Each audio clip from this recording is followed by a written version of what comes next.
Super GT is coming to Malaysia sometime. Lepas 12 tahun, Super GT Japan comeback dekat Malaysia. Mana-mana geng yang minat kereta mesti tertunggu-tunggu event ni. Mana taknya, kat sini lah kau boleh tengok Skyline, Supra, Ferrari, GR86 semua berlumba. Fully modi atas track Bazar Ramadan. Mana nak cari? Ni klip ni masa last diorang buat kat Sepang tahun 2013. Memang shock Harga tiket dia mula daripada RM80. Tapi kalau nak masuk pit stop bagai, ada yang cecah sampai RM15. Di samping tu juga ada hiburan-hiburan daripada artis lokal dan Jepun.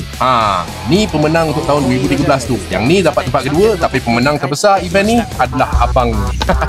Memang ramai awak Jepun yang muncul dengan cosplay brand masing-masing. Jadi kalau nak try, pastikan kau cuci kereta kau yang dah rupa seredak kuih raya tu sana sini berseredak. Guna produk kami untuk membersih dan menimbulkan semula kerangkian kereta anda. Korang kalau nak beli produk ni boleh tekan link kat bawah tau.